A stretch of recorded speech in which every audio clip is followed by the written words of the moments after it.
Hello students, कैसे हैं आप। वेलकम टू द चैनल यासरली क्लासेस। और जैसे कि स्टूडेंट्स आपको पता है कि हमारा 21 डेज क्लैश कोर्स चल रहा है BCom and MCom entrance. So student 2 दिन जैसे वीडियोस नहीं आ पाई थी तो हमारा जो न्यू ऐप है उस पर वर्क चल रहा था। ठीक है, सो आज हम लेकर आए हैं आपके पास। ओके, हमारा नेक्स्ट है 5th डे है आज, उसमें पार्ट 2 हम देखेंगे और उसमें इकोनॉमिक्स में हम 2 चैप्टर एक साथ कवर करने वाले हैं स्टूडेंट्स।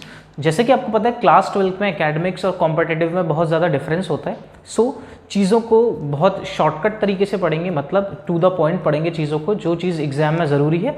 ओके, बहुत हम एकेडमिक्स की तरह बिल्कुल नहीं पढ़ने वाले हैं। ओके, स्मार्ट स्टडी करेंगे। ठीक है, सो चैप्टर हमारे पास circular flow of income and introduction to macro economics. Okay, so ये चैप्टर सभी आप लोग पढ़ के हैं क्लास 12 में। ओके स्टूडेंट, सो देखिएगा, सबसे पहले हम बात करें सर्कुलर फ्लो ऑफ इनकम की। हम बात करते हैं सर्कुलर फ्लो ऑफ इनकम।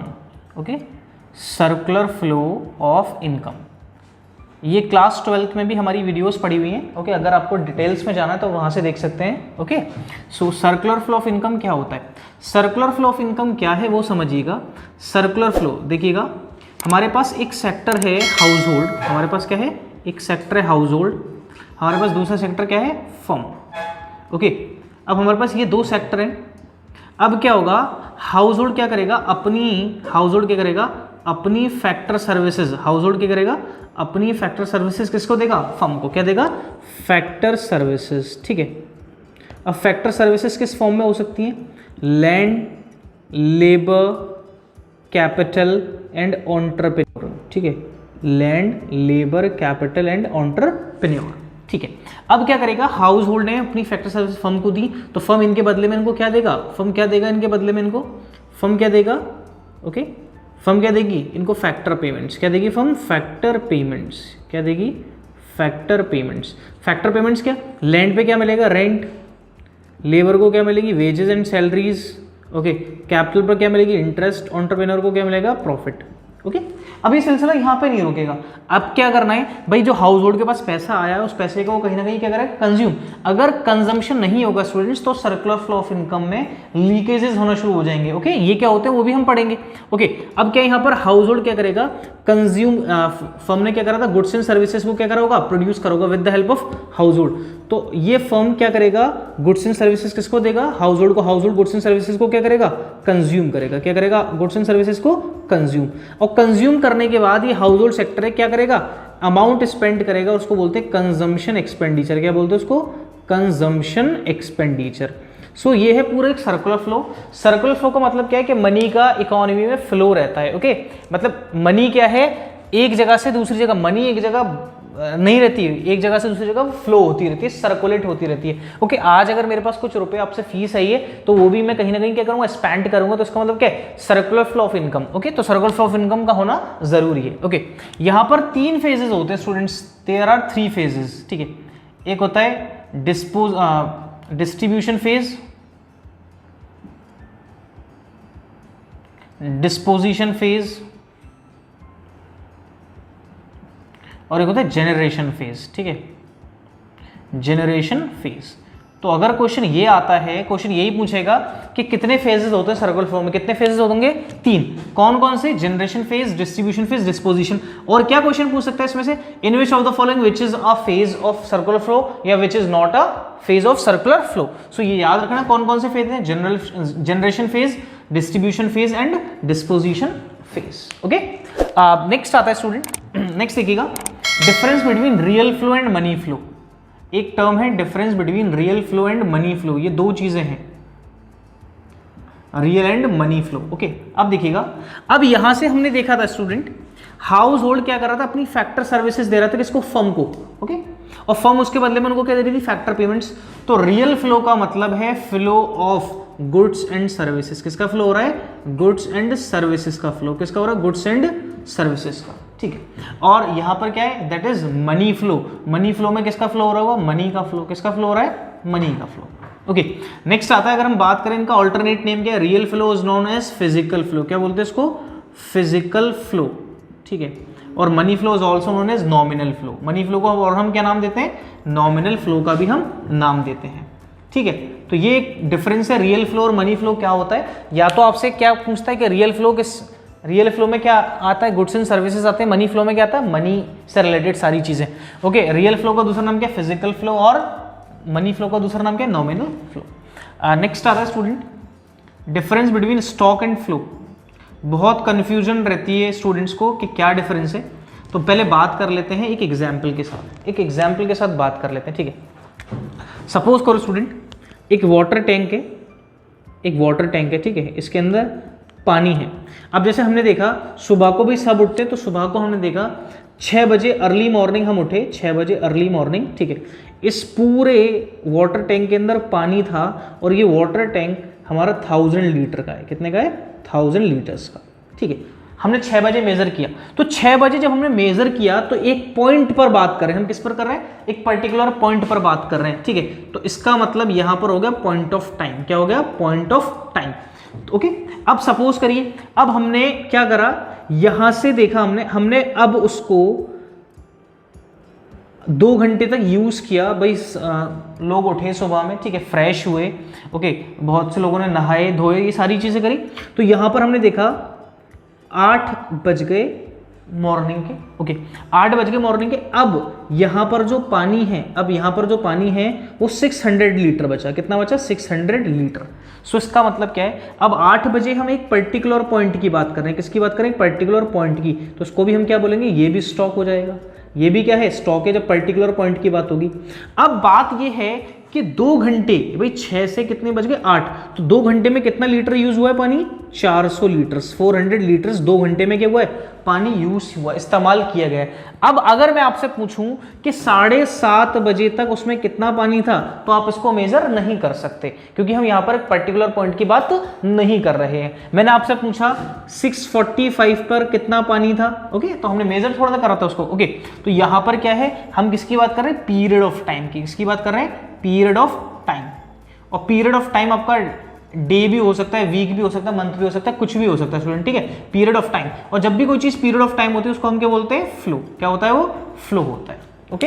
तो stock is that variable which can be measured at particular point of time, और flow is that variable which can be measured over a period of time, okay. अब देखिएगा, let us take an another example. ये example पहले meaning समझ लेते हैं, पहला meaning समझ में आ गया। एक होता है पॉइंट ऑफ टाइम, स्टॉक क्या होता है, पॉइंट ऑफ टाइम। मैं यहां पर समझा देता हूं, स्टॉक क्या होता है, point of time, okay. Stock of flow यहां होता है पॉइंट ऑफ टाइम, और ये क्या होता है, flow, period of time, okay, पहला चीज।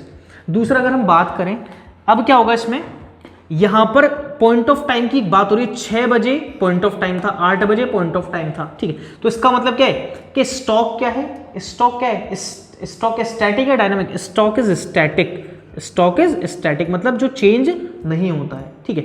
और हमारा फ्लो क्या होता है, डायनामिक, फ्लो क्या है, डायनामिक है, ओके, जो चेंज होता रहेगा, हर एक चीज से क्या होगा, वो चेंज होगा, ओके। उसके बाद अगर हम देखें स्टॉक और फ्लो में, अब देखो स्टॉक और फ्लो में बात क्या आती है, यहां पर हमने एक तो देखा स्टैटिक और दूसरा क्या देखा हमने, डायनामिक, ओके। एक हमने देखा पॉइंट ऑफ टाइम है और दूसरा क्या है, पीरियड ऑफ टाइम है। नेक्स्ट और क्या चीज देख सकते हैं हम इसमें, अगर हम देखें यहां पर टाइम रिक्वायर्ड कहां पर है, ओके, स्टॉक के पास कोई टाइम डायमेंशन नहीं है, no time dimension, okay, no time dimension. लेकिन फ्लो में क्या है, there is time dimension, flow में क्या है, time dimension is there, okay. अगर हम एग्जाम्पल की बात करें, अब एग्जाम्पल को समझिएगा अच्छे से। जैसे हमने आपको चैप्टर पढ़ा था इनकम डिटरमिनेशन, तो आपको मनी सप्लाई बताया था स्टूडेंट, मनी सप्लाई। तो मनी सप्लाई क्या था, एक पर्टिकुलर पॉइंट ऑफ टाइम में, तो जिसको पर्टिकुलर पॉइंट ऑफ टाइम में हम मेजर कर लेते हैं पॉइंट ऑफ टाइम, तो वो क्या बन जाता है, स्टॉक, क्या हो जाता है वो, स्टॉक, ओके। अब मैं आपसे कुछ एग्जाम्पल पूछता हूं, जैसे मैंने कहा आपसे बताइए लॉसेज, लॉसेज किसका एग्जाम्पल है, स्टॉक या फ्लो का। लॉस आपको कब पता चलेगा, भाई जब आपने अकाउंट्स प्रिपेयर किए होंगे, ठीक है, आपने पैसा लगाया ईयर के स्टार्टिंग में, कुछ बिजनेस किया, उसके बाद जाकर आपको क्या पता चलेगा, लॉस। तो एक टाइम पीरियड रिक्वायर्ड है, तो यहाँ पे क्या हो जाएगा, लॉसेज, लॉसेज क्या हो जाएंगे हमारे, फ्लो, क्या हो जाएंगे, लॉसेज, फ्लो। जब लॉसेज फ्लो हैं तो मैं आपसे अगर पूछ लूँ प्रॉफिट क्या है, भाई जब लॉस फ्लो है लॉसेज, तो प्रॉफिट्स भी क्या हो जाएंगे हमारे, फ्लो हो जाएंगे, ठीक है। अब मैंने आपसे पूछा स्टूडेंट, कैपिटल इंट्रोड्यूस्ड ऑन 1 अप्रैल, हमने 1 अप्रैल को बिजनेस में कैपिटल लगाई है, तो यहां पर हम क्या कर रहे हैं, एक पर्टिकुलर पॉइंट ऑफ टाइम की बात करें, किसकी बात करें, एक पर्टिकुलर पॉइंट ऑफ टाइम की, तो यहां पर क्या हो जाएगा, स्टॉक, क्या हो जाएगा, ये स्टॉक हो जाएगा, ठीक है, अगर मैंने आपसे कहा प्रोडक्शन ऑफ व्हीट ड्यूरिंग 2019 के 2019 में कितना प्रोडक्शन हुआ, तो यहां पर एक टाइम पीरियड की बात कर रहे हैं। Okay, during the period of time की बात कर रहे हैं, तो during the period of time की मतलब क्या होगा, यहां पर क्या हो जाएगा, ये फ्लो हो जाएगा। तो देयर आर वेरियस एग्जांपल्स है स्टूडेंट, ठीक है, बात समझ में आ गई, क्लियर हो गया। सो हमने देखा सर्कुलर फ्लो ऑफ इनकम का मीनिंग क्या है, हमने देखा real flow and money flow क्या है, हमने देखा उसके बाद हमारे पास स्टॉक एंड फ्लो में क्या डिफरेंस है, उनके हमने कुछ एग्जांपल्स देखे। उसके बाद एक और कॉन्सेप्ट आता है, that is leakages and injections. Okay, leakages and injections. अभी लीकेजेस और इंजेक्शंस क्या है, leakages means withdrawals, okay, injections means additions, okay, additions. अब ये विड्रॉल्स और लीकेजेस होते क्या है वो समझिएगा भाई। अगर सपोज करिए जब हम लोग कंजम्पशन कम और सेविंग ज्यादा शुरू कर दें, और सेविंग हम ये मानेंगे बैंक में सेव नहीं कर रहे, हम घर में पैसा रख रहे हैं, ठीक है, तो इसका मतलब क्या है, circular flow of income, market में पैसा पहुंच ही नहीं रहा, इकोनॉमी में पैसा पहुंच ही नहीं रहा, आप खर्च ही नहीं कर रहे पैसे को, सेव ज्यादा कर रहे हो। तो जब सेव ज्यादा करते हैं तो क्या हो जाता है, ओके, मोर सेविंग्स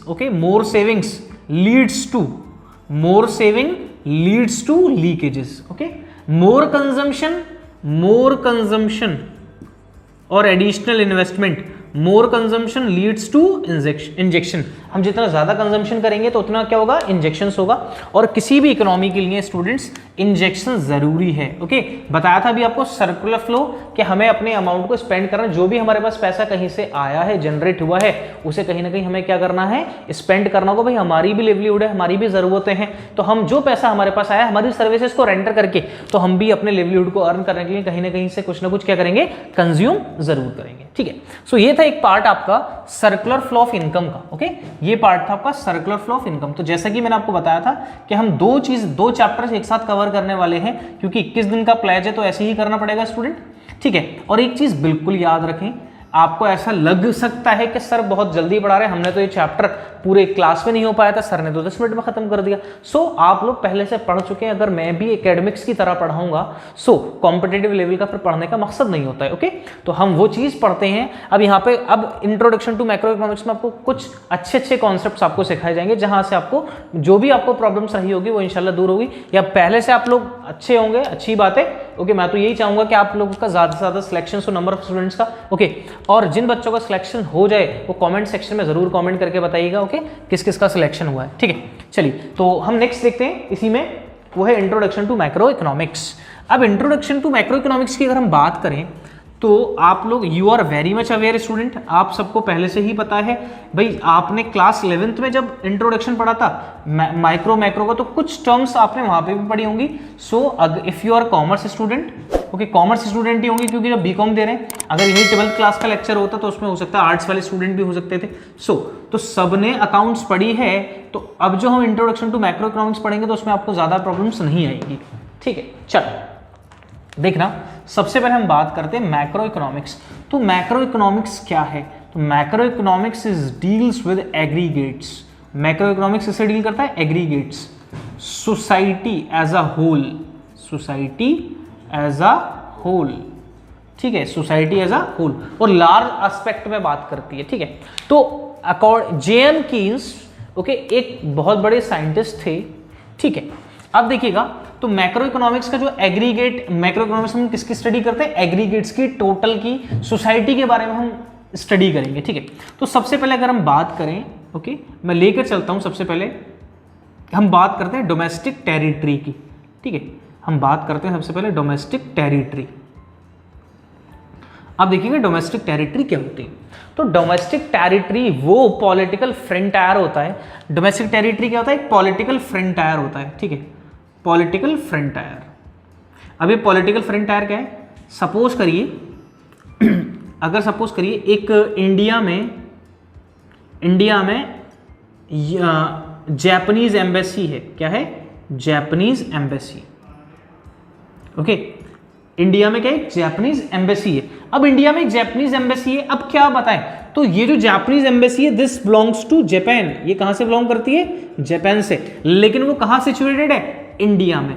तो कोई भी कोई भी एम्बेसी जो इंडिया में सिचुएटेड है, कोई भी एम्बेसी जो इंडिया में सिचुएटेड है लेकिन कहाँ की एम्बेसी है, बाहर की है, तो वो डोमेस्टिक टेरिटरी का कभी पार्ट नहीं होगी, वो डोमेस्टिक टेरिटरी का कभी पार्ट नहीं होगी। तो डोमेस्टिक टेरिटरी का मतलब क्या, पॉलिटिकल फ्रंटियर जो भी होगा, क्या होगा, पॉलिटिकल फ्रंटियर जो भी होगा हमारा। अब सपोज करें जापान में, इन जापान में क्या है, इंडियन एम्बेसी है, जापान में क्या है, इंडियन एम्बेसी है, ओके, जापान में इंडियन एम्बेसी है, सो हम इसको क्या बोलेंगे, it is a part of domestic territory. ये किसका पार्ट है, डोमेस्टिक टेरिटरी का पार्ट है, ओके।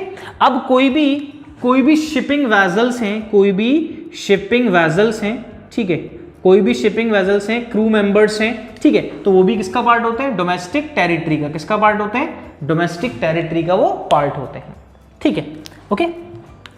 उसके बाद आता है हमारे पास, एक आता है रेजिडेंट, एक आता है रेजिडेंट और एक आता है सिटीजन, ओके, एक आता है रेजिडेंट और एक आता है सिटीजन, ओके।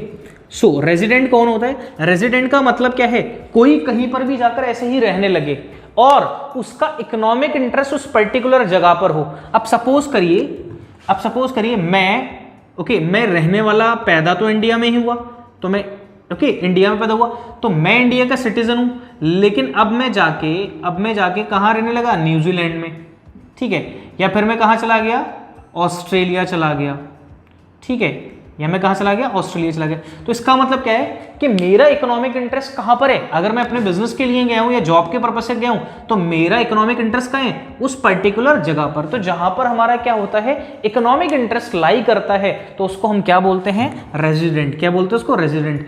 और सिटीजन कौन होता है, सिटीजनशिप अराइजेज इन 2 वेज। सिटीजनशिप 2 तरीके से आ सकती है स्टूडेंट, एक तो बाय प्लेस ऑफ बर्थ, क्या आएगी, प्लेस ऑफ बर्थ, जहां आप पैदा हुए हो वहां, और या फिर गवर्नमेंट क्या करते हैं आपको, अप्रूव्ड, ओके, गवर्नमेंट क्या करता है, आपको अप्रूव कर दे, अप्रूवल दे दे गवर्नमेंट कि अब आप इस देश के नागरिक बन चुके हो, ठीक है, आपको अप्लाई करना पड़ता है पहले, ओके। सो अब क्या है, तो रेजिडेंट का मतलब कि जहां पर आप रहते हो ऐसे ही, और आपका क्या लाइक करता है, इकोनॉमिक इंटरेस्ट लाइक करता है। और सिटीजन कौन होता है, सिटीजन क्या कौन होता है, जो जहां पैदा हुआ है वो क्या है, वहां का सिटीजन है, और अगर गवर्नमेंट उनको अप्रूव कर दे, ठीक है, डॉक्यूमेंटेशन जो सारी चीजें नेसेसरी हैं उसको देखने के बाद, तो सिटीजन और रेजिडेंट, ठीक है। उसके बाद हमारे पास आता है, हम बात करते हैं इन्वेस्टमेंट की। क्या बात करते हैं हम, इन्वेस्टमेंट। अब देखो इन्वेस्टमेंट क्या है भाई, मैंने कोचिंग शुरू करी अपनी, तो मैंने भी कुछ ना कुछ अपने इन्वेस्टमेंट किए हैं, ओके। और यहां पर हम इन्वेस्टमेंट की बात करते हैं, कैपिटल एक्सपेंडिचर। किसकी बात करते हैं, कैपिटल एक्सपेंडिचर। कैपिटल एक्सपेंडिचर मतलब purchased land and building, installed big machines, okay, purchased equipments and loose tools, ठीक है। सो उसको हमने क्या बोला, कैपिटल एक्सपेंडिचर होता है, तो क्या होता है हमारा, it is a part of investment. और इन्वेस्टमेंट को दूसरा नाम बोलते हैं कैपिटल फॉर्मेशन। क्या बोलते हैं, capital formation. It is also known as capital formation. क्या नाम होता है इसका दूसरा, कैपिटल फॉर्मेशन, ठीक है। अब इन्वेस्टमेंट क्या है, एक ग्रॉस इन्वेस्टमेंट होता है, ग्रॉस इन्वेस्टमेंट, और एक होता है नेट इन्वेस्टमेंट। एक ग्रॉस इन्वेस्टमेंट और दूसरा नेट इन्वेस्टमेंट। ग्रॉस का मतलब टोटल, ग्रॉस का मतलब क्या हो गया, टोटल, भाई जितना भी टोटल इन्वेस्टमेंट है, एक्सक्लूडिंग डेप्रीसिएशन, इसमें डेप्रीसिएशन एक्सक्लूड है, ठीक है। तो टोटल जितना भी क्या है, कैपिटल फॉर्मेशन है।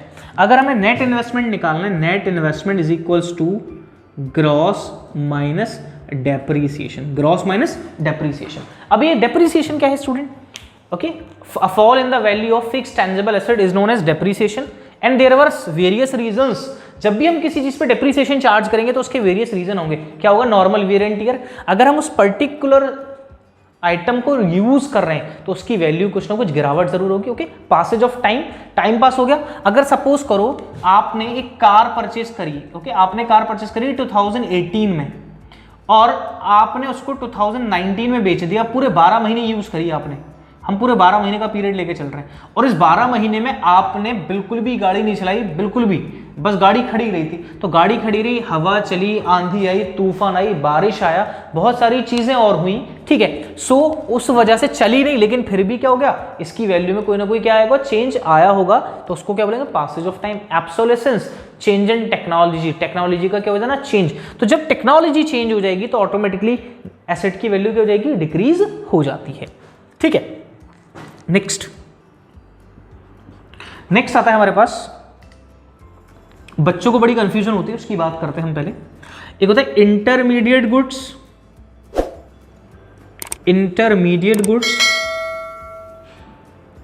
And final goods, intermediate goods and final goods. ठीक है, अब हम बात करें इंटरमीडिएट गुड्स की और फाइनल गुड्स की।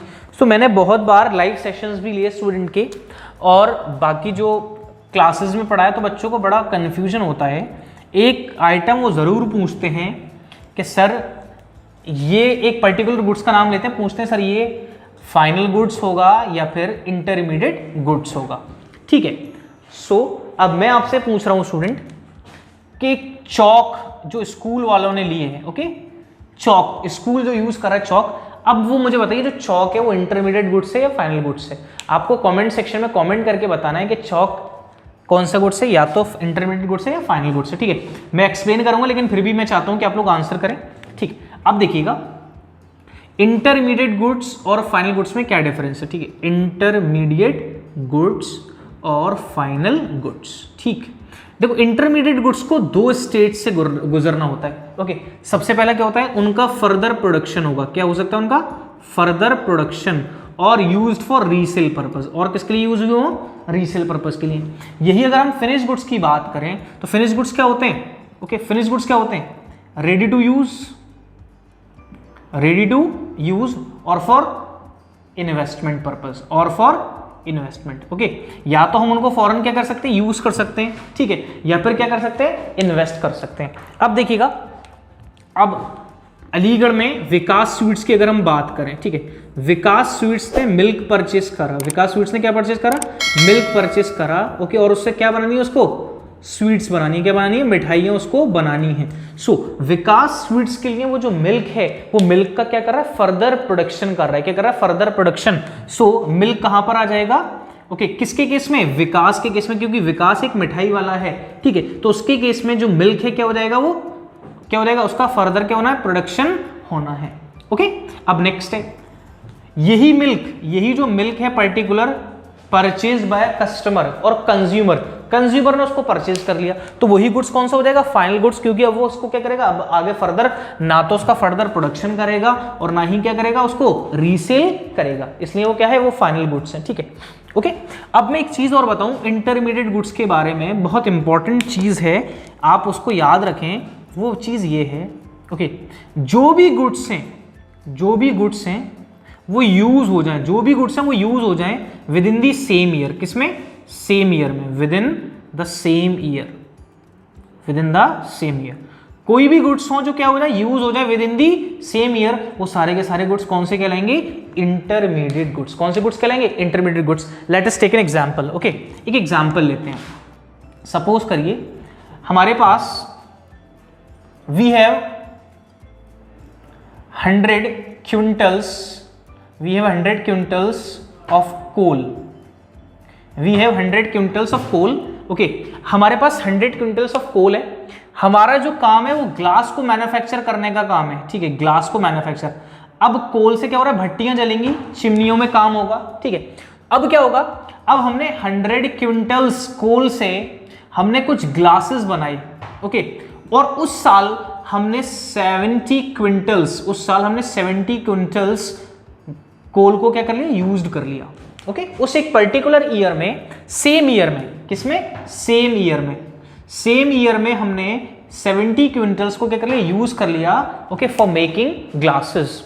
अब हमारे पास रेस्ट कितना बचा, 30 क्विंटल्स। कितना बचा, 30 क्विंटल्स अभी भी हमारे पास बचा है। तो 30 क्विंटल्स जो बचा है इसको हम बोलेंगे स्टूडेंट्स फिनिश्ड गुड्स। क्या बोलेंगे इसको, फिनिश्ड गुड्स। और ये जो 70 क्विंटल्स है ये हमारा क्या हो जाएगा, intermediate goods. Excuse me. Okay, so अब स्टूडेंट हो सकता है बहुत से बच्चों ने ये चीज ना पढ़ी हो, बहुत से बच्चों ने ये चीज पढ़ी हो, लेकिन मैंने आपको एक चीज बताई, बहुत ज्यादा कंफ्यूजन रहता है स्टूडेंट को कि कुछ ऐसे गुड्स होते हैं, जैसे मैंने बताया था चौक यूज बाय, ठीक है, स्कूल चौक यूज कर रहा है, तो स्कूल क्या करता है, अपनी स्टेशनरी एक साथ लेकर आता है, भाई एक सेशन के लिए, भाई एक सेशन तक ये हमारे पास चल जाएगी। सो इसका मतलब इसीलिए कौन सा गुड्स है, वो इंटरमीडिएट गुड्स है। अगर उसमें से कुछ बच जाता है तो कौन सा गुड्स माना जाएगा, फाइनल गुड्स। और याद रखें when we computing national income और we estimating national income, okay, हम कभी भी इंटरमीडिएट गुड्स को कंसीडर नहीं करते, हम सिर्फ कौन से गुड्स को कंसीडर करेंगे, only final goods. Okay, when we estimate the national income we consider only final goods and services. Intermediate goods को क्यों कंसीडर नहीं किया जाता जब भी हम नेशनल इनकम को एस्टिमेट करते हैं, okay, for removing the effect of double counting, double counting का इफेक्ट को रिमूव करने के लिए। अगर सपोज करिए हमने इंटरमीडिएट गुड्स को नेशनल इनकम में कंसीडर कर लिया तो कभी ना कभी ये क्या बनेगा, फाइनल गुड बनेगा। तो एक बार इंटरमीडिएट गुड्स था तब ले लिया, एक बार ये फाइनल गुड्स बन गया तब ले लिया, तो उसका मतलब कितनी बार काउंटिंग होगी, डबल काउंटिंग। ओके, एक और सेम दूसरा एक और चीज होती है हमारे पास, सेकंड हैंड गुड्स। क्या, सेकंड हैंड गुड्स। अब सेकंड हैंड गुड्स का मतलब क्या है भाई, अगर आपने कोई सेकंड हैंड गुड्स परचेज किया है, ओके, सो उसको भी कभी भी हम नेशनल इनकम जब एस्टिमेट करेंगे तो उसको भी कंसीडर नहीं करेंगे, क्योंकि जब वो पहली बार बिका था शोरूम से, जिसने कंज्यूमर ने कंज्यूम किया था, उसको खरीदा था, सो उस टाइम पर ही वो नेशनल इनकम में कंसीडर किया जा चुका है। अगर दोबारा कर दिया तो क्या हो जाएगी, डबल काउंटिंग हो जाएगी। ठीक है, सो एक मैंने आपको एक चीज कॉन्सेप्ट सिखाया कि इंटरमीडिएट गुड्स और फाइनल गुड्स में क्या डिफरेंस है। सो आई होप स्टूडेंट आपको ये बात समझ में आई भी हो। ओके, नेक्स्ट आता है हमारे पास, नेक्स्ट है capital goods and consumption goods. Next आता है consumption goods and capital goods. Okay, consumption goods and capital goods. ठीक है, अब देखिएगा consumption goods and capital goods क्या होते हैं। ओके, कंजम्पशन गुड्स का मतलब क्या है भाई, कंजम्पशन गुड्स जो क्या कर रहा है, कंज्यूमर के लिए हैं, और capital goods are those goods which helps in production of capital goods. Consumption goods, consumption goods को प्रोड्यूस करने में जो हेल्प करते हैं वो क्या होते हैं, capital goods like machinery, machine like plant. तो ये मशीन और प्लांट कौन से गुड्स हो गए, कैपिटल गुड्स हो गए। ठीक है, अब बात करते हैं कंजम्पशन गुड्स चार तरीके के होते हैं। ओके, एक होता है ड्यूरेबल, एक होता है नॉन ड्यूरेबल, एक होता है सेमी ड्यूरेबल, ओके, और last one is services, last one is services. Okay, अब ड्यूरेबल, ड्यूरेबल का मतलब ड्यूरेबिलिटी, जिसकी ड्यूरेशन हो, जिसका टाइम ज्यादा हो, जिसमें टाइम मिलता हो। भाई 2 साल 3 साल 4 साल 5 साल कोई चीज चल सकती है। अब लाइक घर में आपके रेफ्रिजरेटर है, ठीक है, अब घर में आपके क्या है, रेफ्रिजरेटर। अब हर साल रेफ्रिजरेटर तो चेंज नहीं होता, ठीक है। आपके यहाँ टेलीविजन है तो हर साल टीवी तो चेंज नहीं होती। आपके यहाँ आयरन है तो आयरन तो आपके यहाँ हर साल चेंज नहीं होती। सो इसका मतलब ये क्या है, ये इनकी ड्यूरेबल है। ये कौन से गुड्स हैं, ड्यूरेबल, इनकी ड्यूरेशन ज्यादा होती है तो ये कौन से गुड्स हो जाएंगे, ड्यूरेबल गुड्स हो जाएंगे। ठीक है, अब आता है नॉन ड्यूरेबल गुड्स। कौन से आते हैं, non durable. Non durable goods का मतलब क्या है, वो कंजम्पशन गुड्स, वो जिसमें हम बोल सकते हैं पेरिशेबल गुड्स। अब पेरिशेबल गुड्स का मतलब क्या है भाई, वो गुड्स जो हमने सुबह में तो उनको परचेस किया और शाम तक हमने क्या कर लिया, कंज्यूम कर लिया, 1-2 दिन के अंदर उनको कंज्यूम कर लिया, लाइक ब्रेड, बटर, एग्स, ये सब क्या है, ये कौन से गुड्स हैं, नॉन ड्यूरेबल। कौन से हैं, नॉन ड्यूरेबल, जिनकी कोई ड्यूरेशन नहीं होती। अब सेमी ड्यूरेबल, अब आपने एक शर्ट खरीदी 2005 में, तो पता चला वो 2020 तक आप पहन रहे हो, ऐसा तो होगा नहीं कि आप छोटे ही रहे, है ना। तो क्या है, अब जो शर्ट है, जो आपके क्लॉथ्स हैं, यूटेंसिल्स हैं, ठीक है, ये फुटवेयर से, ये सब क्या है, ये सेमी ड्यूरेबल है। ओके, इनकी ड्यूरेशन तो होती है। अब ऐसा तो नहीं है कि फौरन के फौरन खत्म हो जाएगी। आप शूज लेकर आए, 1-1.5 साल 2 साल पहन सकते हो, या 6 महीने 7 महीने अपने क्या कर दिया, उसको रिप्लेस कर दिया। कोई अच्छा और आ गया तो आपने उसको परचेस कर लिया। ओके, तो सेमी ड्यूरेबल का मतलब क्या, ड्यूरेशन तो है लेकिन ड्यूरेशन बहुत ज्यादा नहीं है, उसकी ड्यूरेबिलिटी ज्यादा नहीं है। नेक्स्ट आता है सर्विसेज। नेक्स्ट क्या आता है, सर्विसेज। सर्विसेज को भी क्या किया जाता है, हम रेंडर करते हैं, बाकी लोग क्या करते हैं, कंज्यूम। जैसे अब कंज्यूम का मतलब सिर्फ खाना ही नहीं होता, जैसे मैं आपको सर्विसेज कर रहा हूं, I am rendering your teaching services and you can take the classes. आप क्लासेस ले रहे हो, सो इसका मतलब क्या है, आप हमारी सर्विसेज को कंज्यूम कर रहे हो। और कैपिटल गुड्स मैंने आपको बताया, कैपिटल गुड्स वो गुड्स हैं जो कंजम्पशन गुड्स को मैन्युफैक्चर करने में क्या करते हैं, उसकी हेल्प करते हैं। Suppose just like take an example, plant, machinery, equipments, ये सब क्या, all these are the examples of capital goods. ये सब किसके एग्जांपल्स हैं, कैपिटल गुड्स के एग्जांपल्स हैं। ओके, आई होप ये क्लियर हुआ हो आपको। चलिए नेक्स्ट देखते हैं, अभी कुछ क्वेश्चंस भी पूछेंगे आपसे, ठीक है। मेन चीज होती है आपको कॉन्सेप्ट्स को समझाना, क्योंकि you have studied earlier in class 12th। Okay, academics level पे आपने सारी चीजें पढ़ी हैं।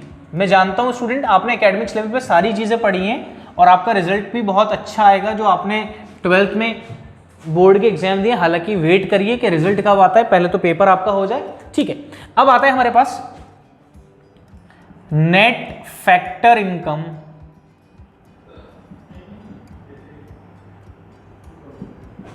Net factor income from abroad. क्या आता है? Net factor income from abroad. अब देखिए net factor income from abroad का मतलब क्या है, यहां वर्ड देखिएगा क्या लगा हुआ है, नेट। तो कहीं पर भी अगर आप जब नेट वर्ड देखें तो आपको माइंड में एक चीज आ जानी चाहिए कि भाई यहां पर नेट क्यों वर्ड यूज किया गया है। भाई कोई भी चीज है, जैसे अभी हमने इन्वेस्टमेंट के बारे में बताया था, तो इन्वेस्टमेंट से पहले एक वर्ड यूज किया गया था नेट। तो नेट का मतलब क्या है कि हमने कोई ना कोई चीज क्या की होगी, माइनस की होगी, क्या की होगी, कोई ना कोई चीज डिडक्ट की होगी, तभी यहां पर नेट की बात कर रहा है। अब जैसे सपोज करिए आप अगर कोई भी पैकिंग वाले प्रोडक्ट्स लेकर आते हैं तो उसमें दो वेट होते हैं, एक होता है ग्रॉस वेट और एक होता है नेट वेट। तो ग्रॉस वेट हमेशा, ग्रॉस किससे ज्यादा होता है, हमेशा नेट से ज्यादा होता है। ग्रॉस हमेशा क्या होगा, नेट से क्या होगा, ज्यादा होगा। तो हम बात करें यहाँ पे net factor income from abroad, वो इनकम जो कहां से आई है, अब्रॉड से आई है, और उसकी कौन सी वैल्यू कंसीडर करनी है, नेट वैल्यू कंसीडर करनी है। अब एनएफआईए कैसे निकल सकते हैं, NFIA is equals to IFA minus ITA. तो net factor income from abroad is equals to income from abroad, बाहर से आने वाली इनकम। अब हमारे कुछ रिलेटिव्स हैं, हमारे कुछ इंडियंस हैं जो कहां जॉब कर रहे हैं, आउटसाइड दी कंट्री, और वहां पर उनको क्या मिल रही है, उनके बदले उनको जो सर्विसेज रेंडर कर रहे हैं उनको रेम्यूनरेशन मिल रही है। कुछ अमाउंट वो वहां पर स्पेंड करते हैं अपने लिए, और बाकी का अमाउंट अपनी फैमिली के लिए कहां पर रेंडर कर देते हैं, इंडिया में। तो जब इंडिया में कहां से पैसा आ रहा है, अब्रॉड से, तो उसको बोलेंगे इनकम फ्रॉम अब्रॉड। ओके, और कुछ चीनी भाई चिंगपोजे कहां पर होंगे, इंडिया में, वो यहां पर काम कर रहे हैं, तो उनकी फैमिली कहां पर रिजाइड करती है, उस पर्टिकुलर कंट्री में, तो अपने पर्टिकुलर कंट्री में वो इनकम को वहां पर रेंडर करेंगे। तो क्या होगा, इंडिया से क्या हो रहा है, आउटफ्लो हो रहा है किसका, पैसे का, तो उसको बोलेंगे इनकम टू अब्रॉड। दोनों को जब डिफरेंस निकालेंगे तो क्या आ जाएगा, एनएफआईए। अब ये एनएफआईए क्या हो सकता है, ये पॉजिटिव भी हो सकता है, ये एनएफआईए नेगेटिव भी हो सकता है, और ये जीरो भी हो सकता है। पॉजिटिव कब होगा, when income from abroad is greater than income to abroad. Minus में कब होगा, when income from abroad is less than income to abroad. और जीरो कब होगा, when income from abroad is equals to income to abroad. Okay, income from abroad is equals to income to abroad. अब ये तीन conditions इसमें हो सकती है। क्लियर हो गया? ओके, नेक्स्ट आता है हमारे पास, नेक्स्ट देखें एनआईटी, तो net indirect tax. Again we use the word net, हमने कौन सा वर्ड यूज करा, नेट। सो इसका मतलब नेट का मतलब क्या, यहां से कुछ ना कुछ डिडक्ट जरूर हुआ होगा। ओके, जब भी हम गवर्नमेंट को टैक्सेस जमा कराते हैं तो गवर्नमेंट की तरफ से हमें क्या मिलती है, सब्सिडीज मिलती है। जैसे आपने एलपीजी सिलेंडर पे देखा होगा, ओके, गवर्नमेंट ने क्या करा, आपको एलपीजी पे क्या दिया, सब्सिडीज देना शुरू कर दिया। तो इनडायरेक्ट टैक्स की बात करें, we are talking about indirect tax. और इनडायरेक्ट टैक्स की बात क्यों कर रहे हैं, उसका भी पीछे एक रीजन है। यहां पर हम बात कर रहे थे गुड्स एंड सर्विसेज की, तो गुड्स एंड सर्विसेज के ऊपर लगने वाला टैक्स कौन सा होता है, indirect tax. Okay, indirect tax कैसे आइडेंटिफाई करते हैं, भाई इसमें दो चीजें आइडेंटिफाई कर लो।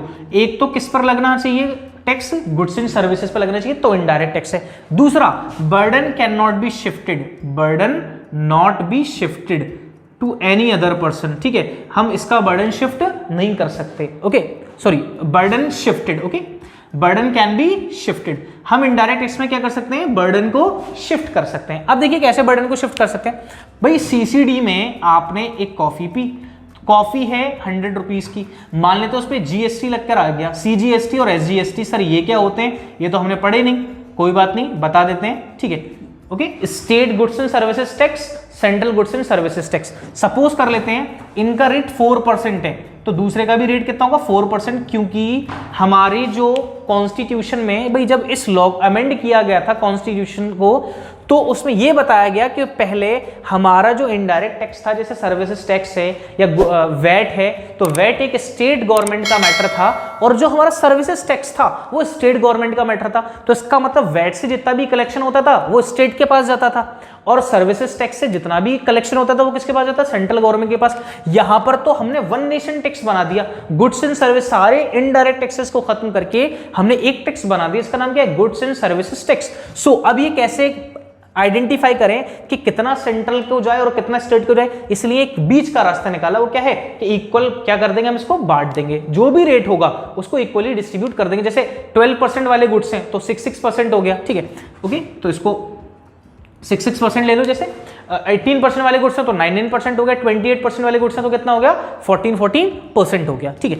सो इस पे 6% लगा तो 6 रुपए 6 रुपए, सो इसका मतलब कितना हो गया 112 रुपए। अब 112 रुपए सीसीडी वाले ने किससे लिए, एक कस्टमर है एक्स, अब एक्स ने 12 रुपए किस चीज के पे करें, टैक्स के पे करें, लेकिन एक्स डायरेक्टली गवर्नमेंट को नहीं कर रहा है, डायरेक्टली गवर्नमेंट को कौन कर रहा है, CCD, okay that's it. Clear हुआ है नहीं? तो नेट इनडायरेक्ट टैक्सेस, तो नेट इनडायरेक्ट टैक्सेस कैसे आएंगे, ओके नेट इनडायरेक्ट टैक्स कैसे आएंगे, NIT is equals to indirect tax minus subsidies. हम इनडायरेक्ट टैक्स में से क्या माइनस कर देंगे, सब्सिडीज को माइनस कर देंगे, तो हमारे पास क्या आ जाएगा student, NIT, we get net indirect taxes. सो ये था स्टूडेंट, हमने देखा था सर्कुलर फ्लो ऑफ इनकम का मीनिंग और introduction to macro economics. Next video में हम नेशनल इनकम का कॉन्सेप्ट लेकर आएंगे जो काफी इसके ऊपर बेस्ड होगा। अभी हम पहले कुछ क्वेश्चन समझ लेते हैं, जो हमने कॉन्सेप्ट्स पढ़ा है उन पे कुछ क्वेश्चन समझ लेते हैं, ठीक है। चलिए अब मैं आपसे पूछना चाहूंगा, और मुझे पता है यू हैव आंसर, मेरे सारे क्वेश्चंस का आपके पास आंसर है स्टूडेंट। सर फिर आप हमसे क्यों पूछ रहे हैं जब आपको पता है हमारे पास आंसर है। चलो बताओ जल्दी से मेरे प्यारे प्यारे बच्चों, क्वेश्चन है हमारे पास, which of the following is a stock, निम्न में से कौन सा स्टॉक है, निम्न में से कौन सा स्टॉक है। तो ऑप्शन ए है हमारे पास सेविंग्स, ऑप्शन ए कौन सा है, सेविंग। कमेंट सेक्शन में जरूर कमेंट करना, ठीक है। प्रोडक्शन, दूसरा कौन सा है, प्रोडक्शन। सी है हमारे पास डेप्रीसिएशन, और डी है हमारे पास कैपिटल, डी है हमारे पास कैपिटल। जल्दी से सोचकर बताओ स्टॉक या स्टॉक फ्लो कौन सा है। अब देखना जरा, अब आपको बताया था stock is that variable which can be measured at a particular point of time, okay, और फ्लो क्या है, वो पीरियड ऑफ टाइम है। अब सेविंग की बात करें तो सेविंग कहां से निकलती है, इनकम से। सेविंग कहां से निकलती है, इनकम से। तो इनकम में से हम माइनस करेंगे एक्सपेंडिचर, तभी तो पता चलेगा। और हम एक दिन की बात नहीं कर रहे, हम तो पूरे साल की बात करें, पूरे साल में कितना कमाया, पूरे साल में कितना खर्च करा, तो एक टाइम पीरियड के बाद पता चलेंगे हमें सेविंग्स, तो ये स्टॉक नहीं है, ओके। अब हम बात करते हैं किसकी, प्रोडक्शन की। तो प्रोडक्शन हम एक दिन की बात नहीं कर रहे, ओके, एक दिन की भी अगर बात करेंगे तो एक पर्टिकुलर पॉइंट ऑफ टाइम की बात नहीं कर रहे, तो ये भी क्या है, पीरियड ऑफ टाइम की बात करें तो ये भी स्टॉक नहीं है। डेप्रीसिएशन आपको पता है at the end of the accounting year लगता है, 6 महीने के बाद लोगे, तो ये it requires a time period, तो ये भी क्या नहीं है हमारे पास, स्टॉक नहीं है। तो स्टॉक क्या है, कैपिटल, क्योंकि हम बिजनेस में कैपिटल लगाते हैं, तो कैपिटल कब लगेगी, ईयर के स्टार्टिंग में। तो फर्स्ट डे ही हमें पता लग गया, A introduced A started a business as on 1st April 2019, okay. तो 1 अप्रैल को उसने एक पर्टिकुलर पॉइंट ऑफ टाइम में बिजनेस को क्या करा, स्टार्ट करा, कैपिटल लगाइए, सो उसको हम क्या बोलेंगे, स्टॉक। क्लियर हो गया। चलो नेक्स्ट है,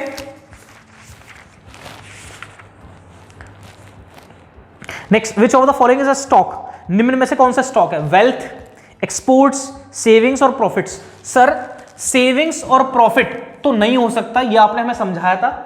एक्सपोर्ट्स भी क्या है, एक पीरियड ऑफ टाइम में हमने कितना एक्सपोर्ट करा। नेक्स्ट आ गई वेल्थ, जो हमारी वेल्थ होती है वो हमारा क्या होता है, स्टॉक होता है। भाई हमारे पास कितनी चीजें हैं वो हमें सब पता है, हमारे पास कितनी पूंजी है ये हमें पता है, ओके, इसलिए स्टॉक क्या होगा, वेल्थ होगा, ठीक है। चलो नेक्स्ट आंसर करना। हाँ एक चीज और बताऊं मैं स्टूडेंट, जो हमारा डेप्रीसिएशन है, तो डेप्रीसिएशन का एक दूसरा नाम होता है COFC, consumption of fixed capital. इसका नाम कंजम्पशन ऑफ फिक्स्ड कैपिटल क्यों पड़ा, कैपिटल, फिक्स्ड कैपिटल का मतलब क्या है, मैंने आपको बताया फिक्स्ड एसेट के ऊपर जो हमने इन्वेस्टमेंट किए हैं, उस फिक्स्ड एसेट को हम क्या कर रहे हैं, कंज्यूम कर रहे हैं। तो जब एसेट को कंज्यूम किया जाता है तो उस पर क्या लगता है, डेप्रीसिएशन। इसके रीजंस बताए थे, normal wear and tear, passage of time, obsolescence, ये सारे रीजंस मैंने आपको बताए हैं, ठीक है। चलिए क्वेश्चन है आपसे, Japanese embassy in India is a part of domestic territory of, जो हमारे पास जापानीज एम्बेसी है इंडिया में, वो डोमेस्टिक टेरिटरी, कौन सी डोमेस्टिक टेरिटरी का पार्ट है। Option A India, option B Japan, option C both A and B, option D international area. बताइए, अभी अभी आपको बताया था कि Indian embassy situated anywhere rest of the world, कहीं पर भी हो तो वो किसका पार्ट है, it is a part of domestic territory. But कोई भी embassy, okay, any embassy which is situated in India, it is not a part of domestic territory of particular India, it is that a part of Japan, okay. Japanese embassy किसका domestic territory का part है, Japan embassy का, okay, got it. I hope are you getting my point. So student, ये था एक हमारा day 5 में, part number 2 में हमने इकोनॉमिक्स के 2 चैप्टर देखे, circular flow of income and introduction to macro economics, and it's a request to all of you, तो please download our new app, okay. हमारा एक न्यू ऐप लॉन्च हुआ है जो सिर्फ हमने टेस्ट के लिए बनाया है स्टूडेंट, ओके उसको लॉन्च किया है अभी, सो आप उसको डाउनलोड कर सकते हैं। And please join us on Instagram, यहां पर इस वीडियो में आपको उसका लिंक मिल जाएगा। और स्टूडेंट्स अगर वीडियो पसंद आ रही है तो ज्यादा से ज्यादा शेयर करें, लाइक करें, और मैं चाहता हूं कि इस वीडियो पे मुझे बहुत ज्यादा लाइक्स मिलने वाले हैं पहले ही दिन। Okay, thank you students, thank you very much.